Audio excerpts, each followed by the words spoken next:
Finger Lakes LPG Storage is proposing to store liquefied petroleum gas in salt caverns in the town of Redding, 2 miles from Watkins Glen. How does this process work, and what are the environmental and safety concerns? On January 27, 2011, an informational program was held in Ithaca, New York. The presenters were Shelley, a chemical and safety and hazardous materials specialist, and Peter Mantius, a journalist on business and finance, now with DCBureau.com.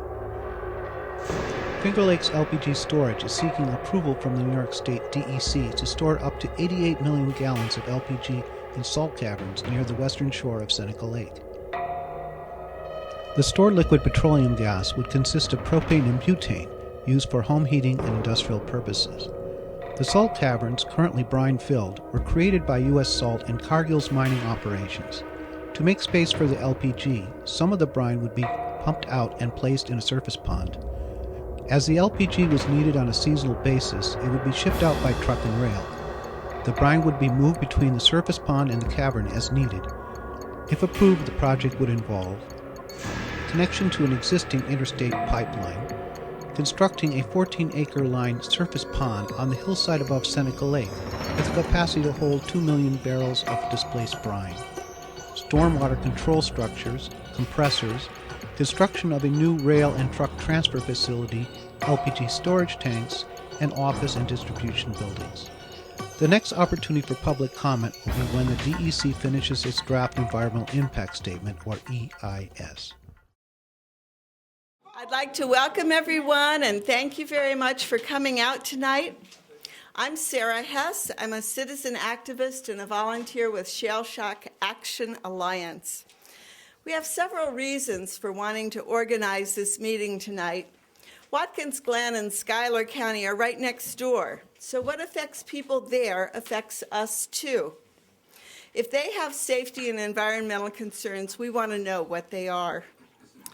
Also, storage and transport of gas is part of the infrastructure that supports extraction of Marcellus shale and makes it profitable. Most of us have spent a lot of time learning about drilling, hydraulic fracturing, waste disposal, but it would be smart to understand this part of the system too, and it's something I know virtually nothing about. So we began asking the questions, what's the engineering of gas storage and transport? How does it work? We didn't know. Also, some people thinking about our own county are aware of the salt mines that are under Cayuga Lake.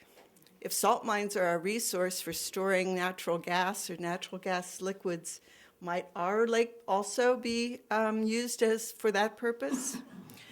We're curious, and we're here because we're all wanting to know more information about this.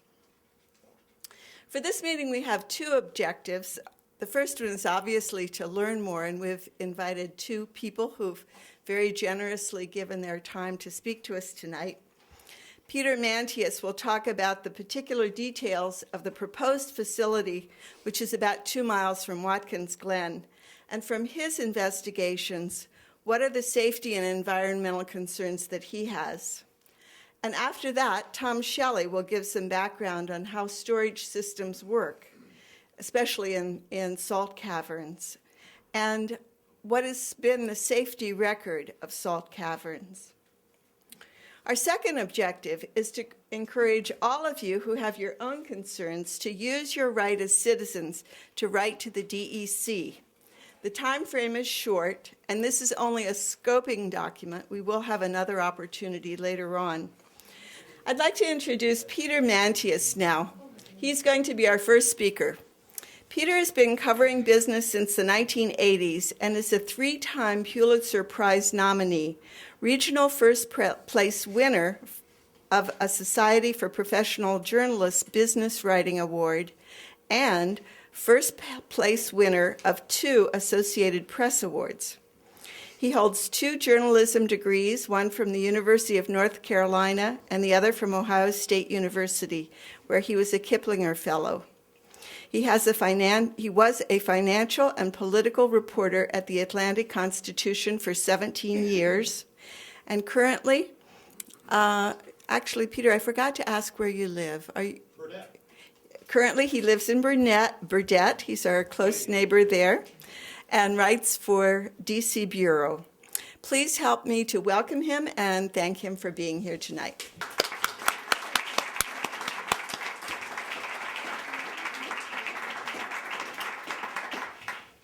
Thanks a lot, Sarah. It's really great to see all these people here. I just think it's really interesting that this event is here in Ithaca rather than Watkins Glen, but I won't go any further on that. I should start off by saying that I am not an expert on this at all. I'm not a scientist. I've never worked in this field. I'm just a concerned citizen who wanted to learn a little bit more than was available in the sort of quick hit newspaper stories that were out there that were really just rewritten press releases. So because I have done a lot of investigative journalism, I just decided to do what I do, which is to try to figure out what is really going on here. So I'm going to go ahead and sort of read this because I want to cover a lot of information here. So hopefully I'll lighten up a little bit when we get to the Q&A part. So here we go. There are two major salt plants at the south end of Seneca Lake. One on the waterfront in Watkins Glen is owned by Cargill. It's a large private company that also owns a salt plant on Cayuga Lake a couple of miles from here in Lansing. The two Cargill plants have nothing to do with what we're here to talk about tonight, at least not yet. And I don't think they will. But we care about the other Seneca Lake salt plant, the one on the western shore of the lake about 2 miles north of Watkins Glen. It's long been known as the U.S. Salt Plant, but it was recently acquired by Energy, which is a Kansas City company that specializes in natural gas pipelines and natural gas and LPG storage. Actually, it's a subsidiary of Energy called Finger Lakes LPG Storage, LLC, that is the corporate entity behind the Salt Cavern project. I'll keep it simple and just refer to the parent company, Energy, rather than the subsidiary. I got interested in this project, this proposal, because I can see the Energy plant from my house on the eastern side of the lake. I'm a bit further north. It's about 2.5 miles as the crow flies. I first heard about the plans in late 2009, about 15 months ago, from friends who live on Salt Point Road, which is less than half a mile from the plant. They went to a town meeting to try to learn more. They'd heard rumors about it. The town meeting was in Redding, not Watkins Glen, because the salt plant itself is in Redding. My friends came away from the meeting with a sketchy idea what this plan was. They did say that it involved the construction of a massive new brine pond just off Route 14 on a hill above the lake, about 3 miles north of Watkins Glen. This struck all of us as an odd way to enhance the Seneca Lake wine trail. I mean, this is an industrial pit, either mostly full or mostly empty, depending on the season. And its location, perched on a slope above the lakes, also seemed odd. Now, the plans call for this pond to be 1,052 feet long and between 386 and 680 feet wide and 32 feet deep. It would parallel Route 14. It's just to the right of Route 14, between the Route 14 and the lake. And it's probably 1,500 to 2,000 feet from the lake itself, up a fairly steep hill. Under the plan, the brine in the pond will share space in the caverns with LPG, which is mostly propane and butane. As LPG inventories build up in the caverns in the summer and fall, brine will be sent out to the pond. As LPG inventories are drawn down during the winter heating season, brine from the pond will be sent back to help refill the pressurized caverns. As a liquid, LPG takes up about 1/250th of the space as its gaseous forms.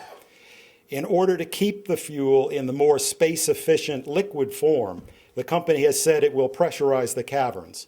I saw one company document that said 1,000 psi, and I don't know if that's it or not, but I did see one document that mentioned that number. Under normal temperature and pressure, LPG turns to gas and becomes an explosion hazard. That's why it's critically important that any salt cavern used for LPG storage is sealed tight as a drum. The Energy Salt plant will be able to send and receive LPG by rail car, truck, or pipeline. A TEPCO pipeline connecting directly to the caverns will allow for injection at the rate of between 5,000 and 20,000 barrels a day. Now, the company also plans a rail car and truck depot on Route 14A, which kind of bends off Route 14 and heads up toward Dundee. The depot will be capable of loading or unloading 24 LPG rail cars in a 12-hour period. 6 new rail spurs will hold 24 rail cars, up to 24 rail cars.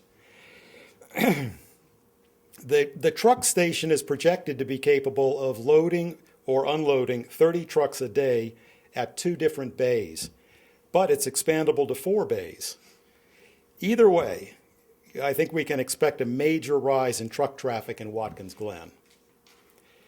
Now, I obtained most of this information from the New York State Department of Environmental Conservation for a story that I wrote last March for the Odessa File, a local website in Schuyler County. In researching that article, I found that plans to store natural gas, not LPG, but natural gas, in salt caverns in Louisiana and New Brunswick, Canada, were triggering local protests. The Louisiana case was particularly interesting, I thought, because it pitted 2 corporations against each other. What was interesting was Henry Gas Storage of Houston planned to use the caverns for storage, but that was very close to a salt mine run by North American Salt Company. Well, the salt mining company worried about potential gas leaks endangering its miners. So North American Salt hired an independent geologist and a San Francisco PR firm to fight the project. A website that grew out of that effort said this on it, quote, hydrocarbon storage facilities built in underground salt dome formations can be especially dangerous, as evidenced by the disturbing frequency of leaks, explosions, and fires at these facilities, unquote. Okay, in fact, the track record for storing natural gas and LPG in salt caverns is mixed.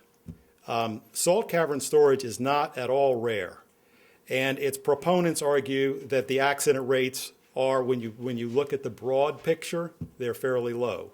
They argue that, and I think they can definitely make an argument that this complex technology can work if it's done correctly and properly and regulated properly. It can work. I mean, hey, we do nuclear power plants. We fly jet engines or jet airplanes, and they don't crash all that often. And so it is possible to do complex technologies, but you have to pay attention to detail, I think, to do it.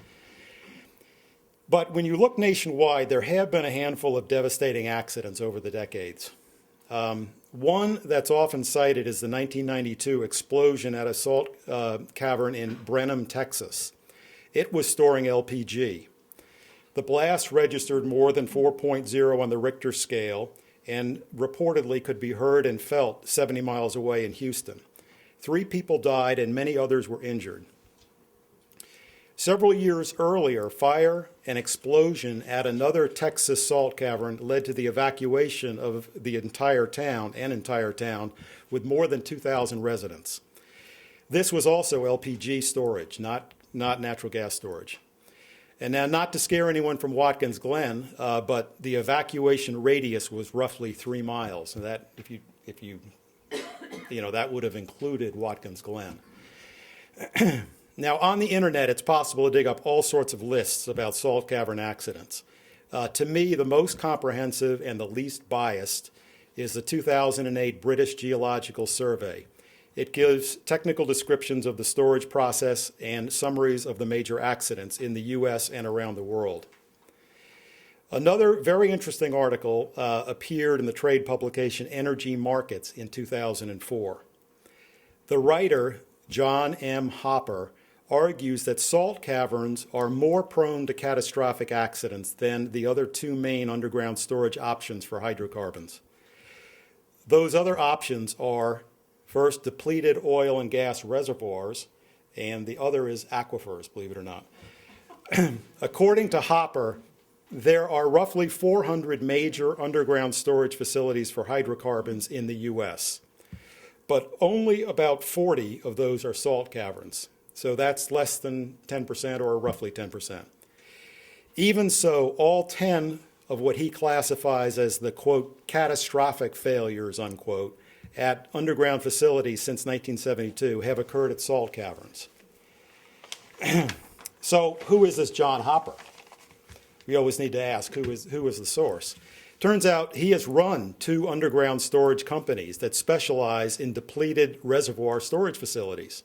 So a skeptic should challenge his objectivity. His article conveniently makes his competition look bad. But on the other hand, Hopper makes very specific technical arguments, and he lists 10 accidents that make his point, that back up his point. 5 of those accidents involved the storage of natural gas. 4 were LPG storage. 1 was oil storage. It's really no secret that storing hydrocarbons in salt caverns is potentially dicey. New York even has a law that addresses this fact specifically. The law says that a state geologist must approve the plans for any salt cavern storage of LPGs. Now, I've filed several Freedom of Information requests and appeals with the state DEC for the work product of that geologist, a guy named William Kelly. And more about that in a minute. But first, I want to just drop back a second and describe Energy and its progress on the Watkins Glen project. Energy is a New York Stock Exchange company based in Kansas City. It has more than 3,000 employees. It has annual sales of about $1.8 billion. It has a market cap, which market capital is the total value that the stock market places on the company. That's about $1.5 billion. The company operates several underground storage facilities for natural gas and LPG. All of them are situated near active shale gas mining plays. Its 4 natural gas storage sites in the southern tier of New York sit on top of the Marcellus Shale. 2 are in Steuben County, 1 is in Tioga County, and 1 is a former NYSEG site near the proposed LPG storage facility in Watkins Glen. Energy's only gas storage facility in Texas is almost as large as the 4 southern tier sites combined. It handles gas mined from the Eagle Ford Shale. Now, Energy has only 1 LPG storage facility, and that's in Savona, New York, just near Bath. The capacity there is about 1.7 million barrels of LPG. Okay, in August of 2008, Energy agreed to buy the U.S. salt plant just north of Watkins Glen. The plan is for that to be roughly 3 times the capacity of the Bath storage site right now. Things didn't really heat up for the Watkins Glen project for about a year after the acquisition, or the announcement of the acquisition. And it was after the company applied for an LPG storage permit from the DEC. In the fall of 2009, the town of Reading sought to be named the, quote, lead agency, unquote, for regulation of the project. Such a designation would have given the town sole authority to either require or waive a formal environmental impact statement. Energy backed the town's bid, hoping to avoid regulatory delay. That's not a big surprise. This issue of regulatory delay is important here, too. On February 2nd, last February 2nd, 2010, Energy's top officers held an earnings conference call with Wall Street securities analysts.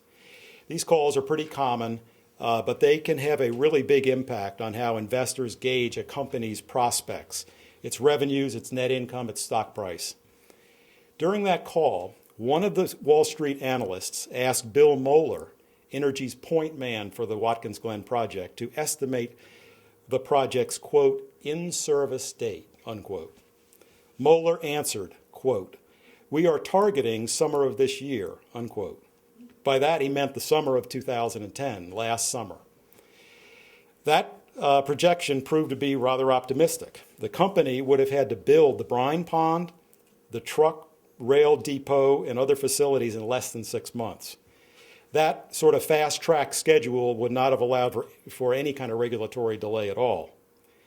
But it turned out on the same day that Moeller made that rosy in-service date projection, the DEC rejected the town of Reading's application to be lead agency for the project. It said the agency was better equipped to, quote, identify the full range of potential impacts of the project, unquote. So now the DEC, not the town of Reading, gets to decide whether to require a full environmental impact statement. And that's a very time-consuming process that requires significant added public input. Throughout the summer, last summer, Energy and the DEC communicated on the details of the plan, which Energy continued to modify. For example, the company initially said that a pipe would connect the brine pond with the salt caverns. Then it said the pipe wouldn't be necessary. That was a couple months later. Then a few months after that, it changed its mind again and said, after all, we do need the pipe.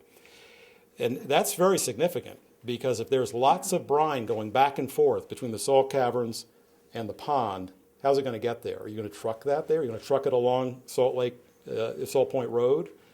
So whether there's, it's a very significant question. It really affects truck traffic directly, but I wonder why the company decided it needed to back off it. What was the reason for that? There's so many questions still.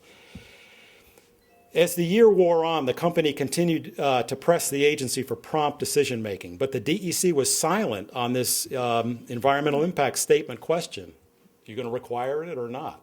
I'm sure the company felt, if you're going to require it, let us know now. In October, I wrote a column for the Odessa File that was entitled "The DEC Dithers." In it, I questioned why the agency was taking so long to decide. After all, the agency was already requiring environmental impact statements, full-blown EISs, for a subdivision in Genesee, a waste disposal facility in Varick, a church mega complex in Brighton, a quarry, a technology park, wind tower projects, all these things. And yet, they don't know whether they need one for this. So the same week, I wrote another column for the DC Bureau, a Washington, D.C.-based website, that quoted the chairman of the Reading Planning Board as saying that the DEC's delay in deciding was, quote, ludicrous. I personally suspected that the DEC was going to decline to order the full review.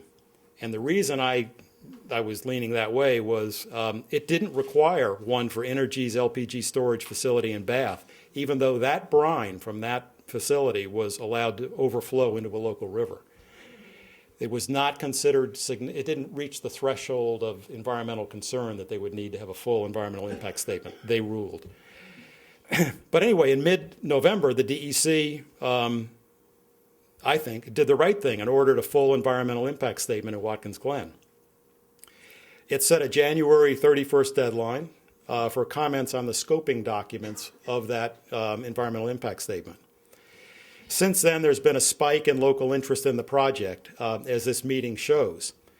In fairness to the company, though, the EIS could have and probably should have been called for back in February 2010, almost a year ago. I mean, companies really do need to be able to plan for this kind of thing. On the other hand, in fairness to the DEC, the company did make some significant changes in its plan while it was waiting for the ruling.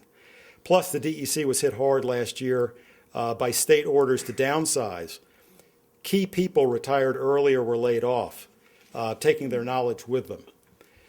During most of 2010, I made several Freedom of Information requests to the DEC. For the most part, the agency acted very professionally and spent a lot of time catering to all my requests.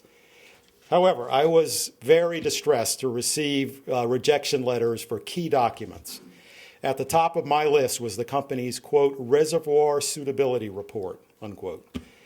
The DEC did give me the table of contents and a few other sections, but it denied what appeared to be the heart of the report. One section that was denied was labeled, quote, suitability of caverns to store LPG, unquote. Another was entitled, quote, safety and emergency shutdown. The reason for the denial?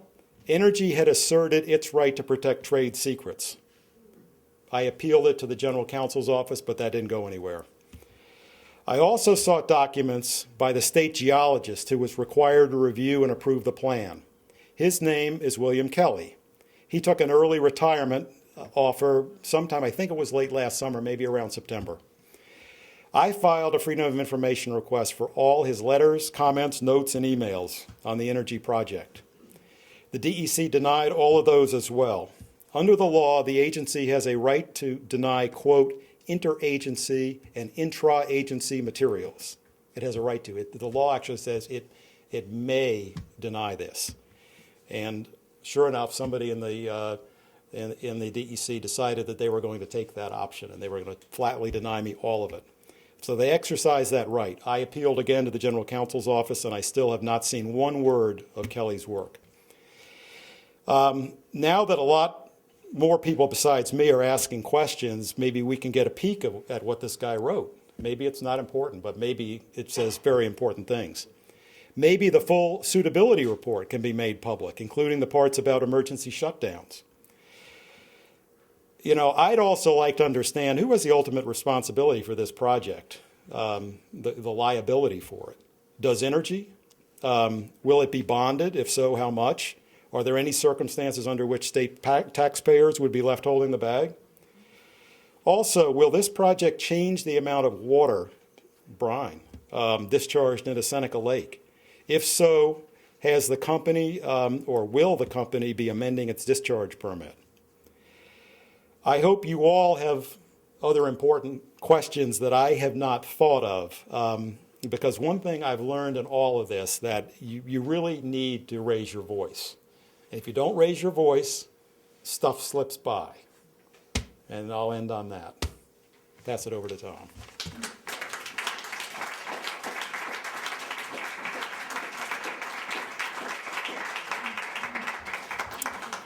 Thank you, Peter. It's clear you've been digging, which is terrific. And it's really nice to know how much of the information about the company that you've learned.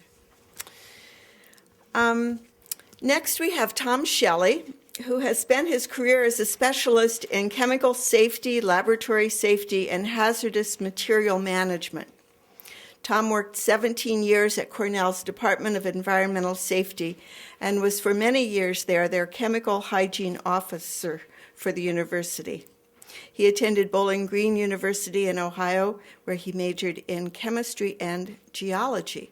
What a good combination. Tom. Thank you.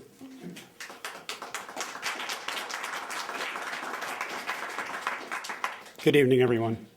We have a lot of salt here in the United States. We don't have to import any from foreign countries. The gray hatched areas show the different types of deposits that are in different parts of the country. Some of it are salt dome basins, particularly in Louisiana and Texas and the southern area here of Mississippi. Lots of salt domes that are associated with oil formations, oil-containing formations. Up here we have salt that is bedded layered salt, meaning it formed when seas evaporated tens or hundreds of millions of years ago. Okay. Next. This is a sighting of LP gas storage areas. As Peter mentioned, there are literally hundreds of sites where LP gas is stored.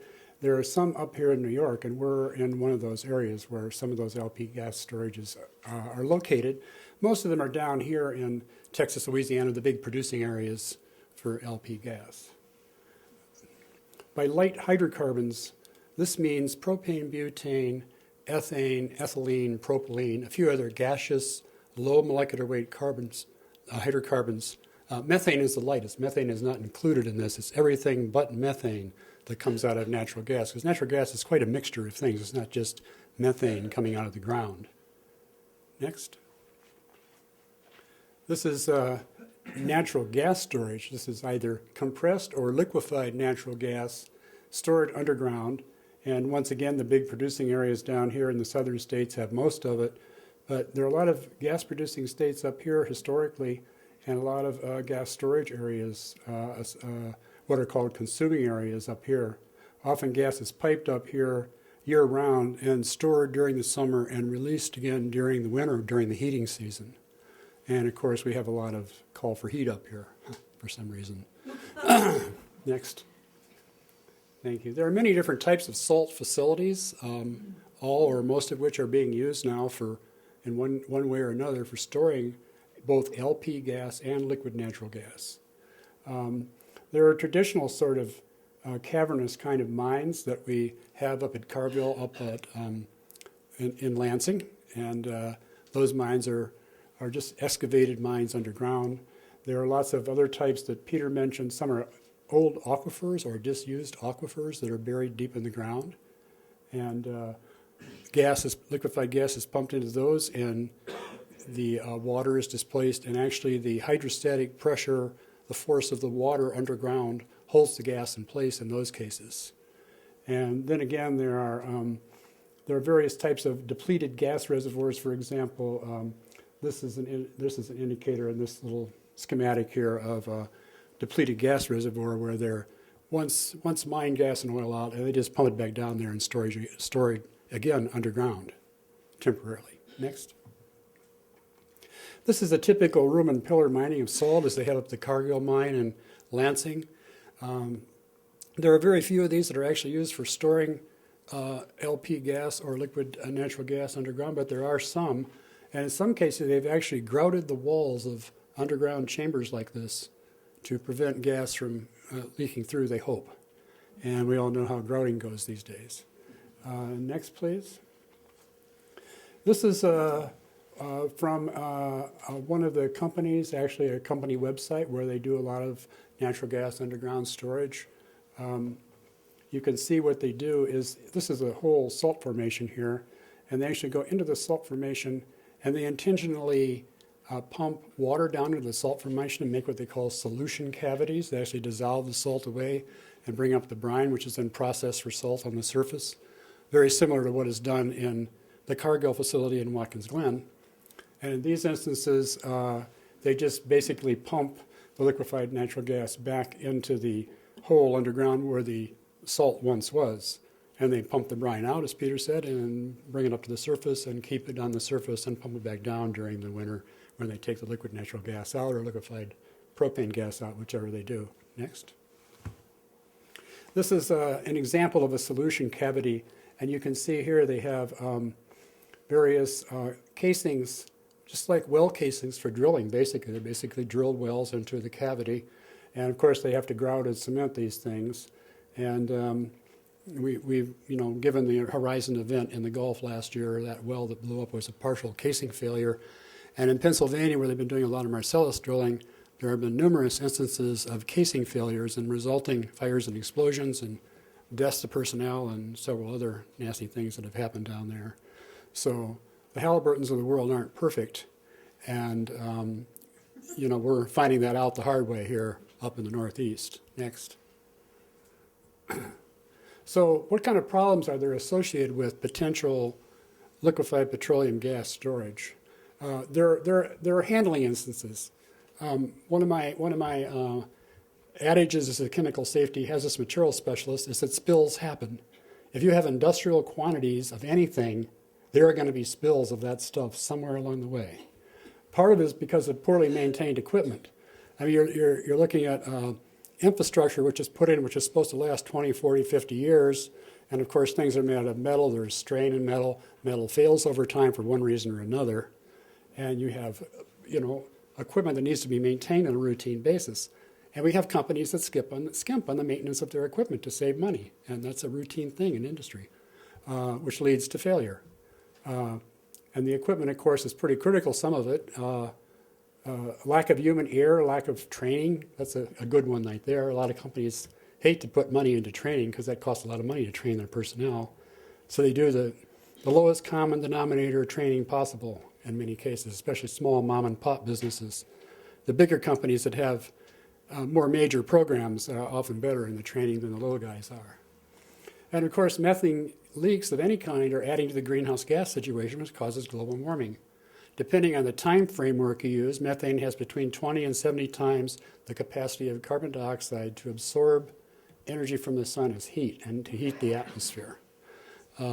So teeny leaks of methane from all this various equipment are critical to greenhouse gases in the atmosphere and the consequent warming. The industry has the capability of detecting and fixing leaks of methane from all their equipment, but it's very expensive. And once again, only the big companies that claim they want to be environmentally responsible are going to be able to do this kind of thing, and all the little outfits are just going to let leaks fly wherever they are. Fire and explosion is a biggie. I have a little bit more on that further on. Of course, the impacts on surface waters are rather critical, and aquifers nearby. We're looking at, once again, contamination, various materials in the gas itself, getting into the local water supply. The imponded brine, once again, could leak and get into the water supply or into the lake. That's always a question there. And then the brine pond issue is, of course, a biggie, and what if that thing fails? 91.9 million gallons at the full capacity headed down to the lake or whatever. So there are a lot of issues in terms of all these sort of industrial type of criteria. Next. This is a storage accident.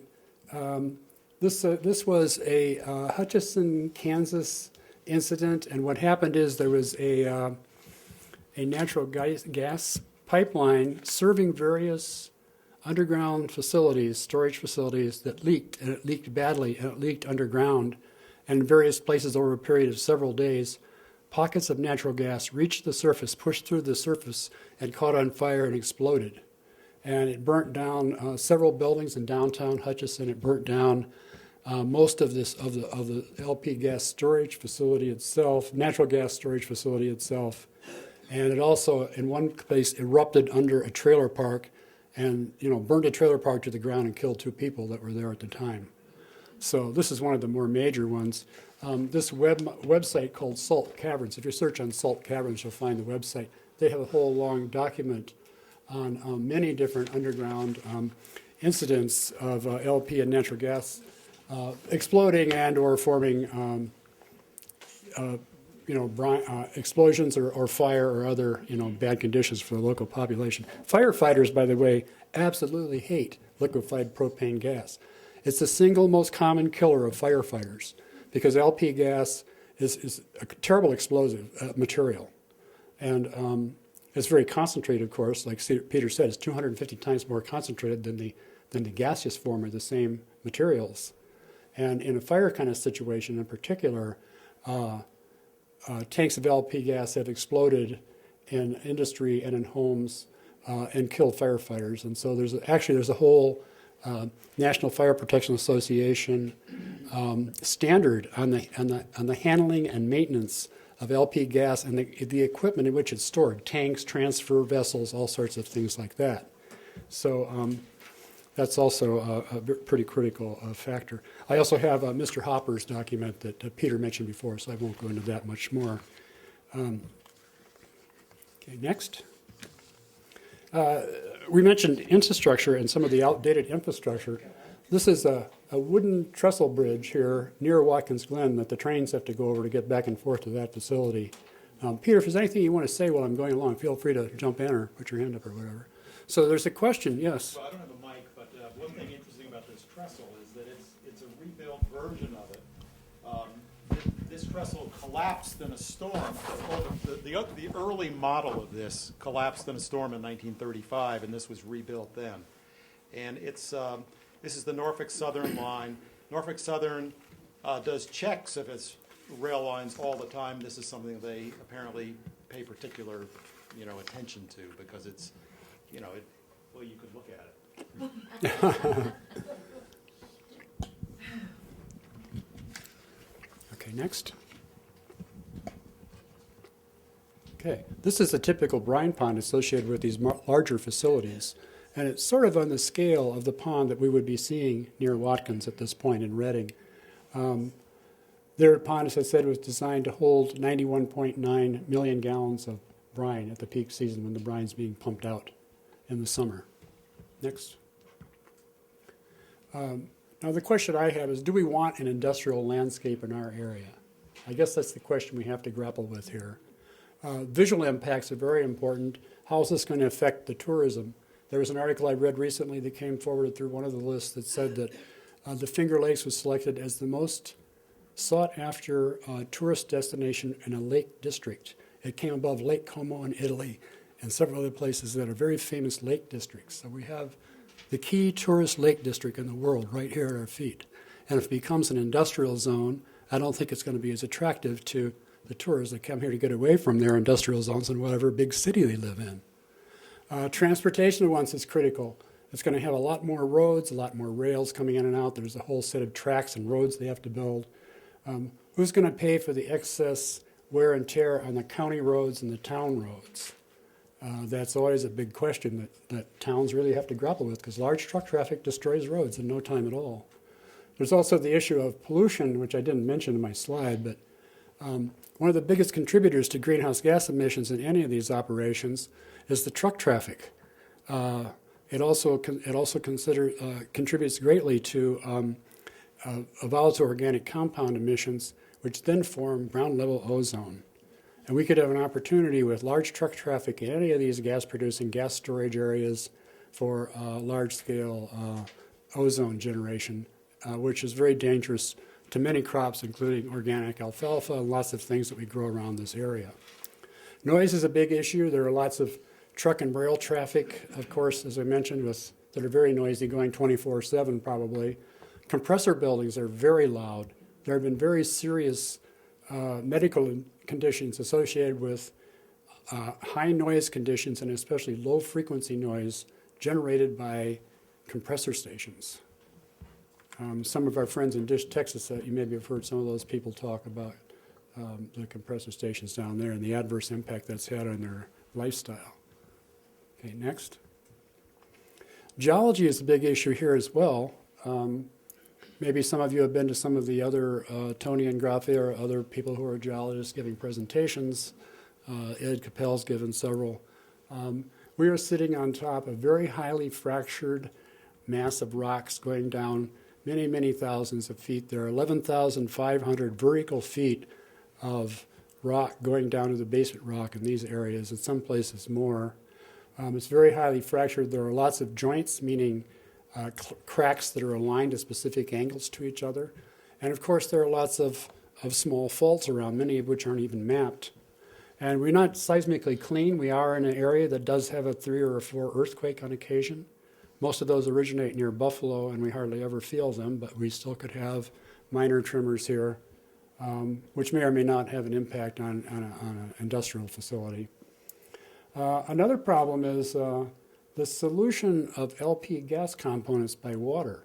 As I mentioned before, water is often the barrier that's used to keep the liquefied natural gas, and in some cases, a lot of cases, liquefied natural propane in place under the ground.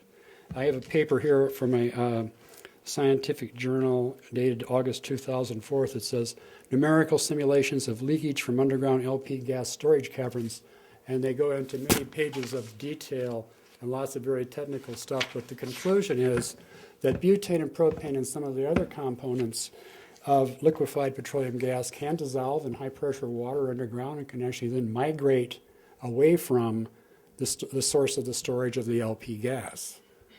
So it's not as clean a technology as they would like us to think it is. And one thought I had today, and I didn't put it in this composition because I was already finished with the slides, but there's a lot of radioactivity in various formations underground. The Marcellus Shale is notoriously radioactive.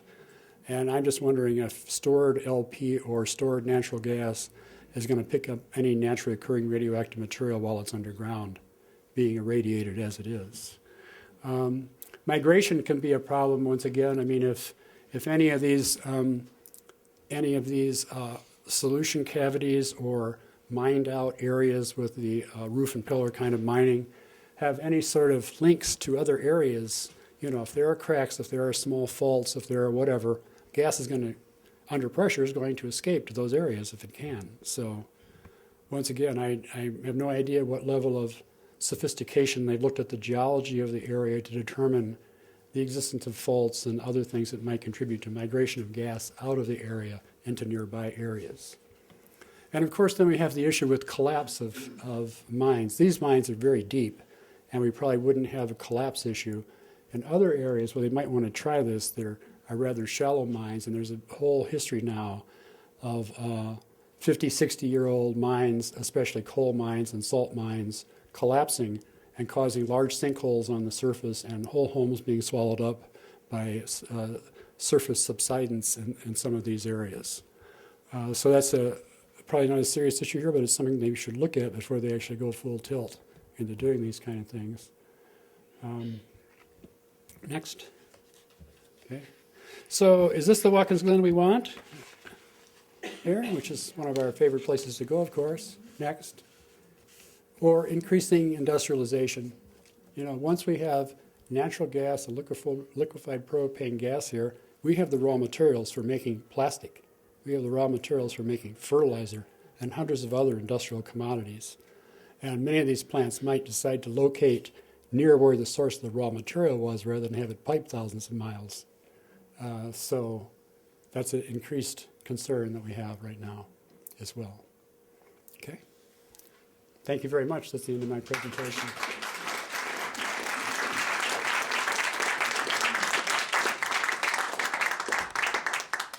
I have lots of references. I normally make a reference sheet that I can give to people so they can go do their own research and look up this stuff.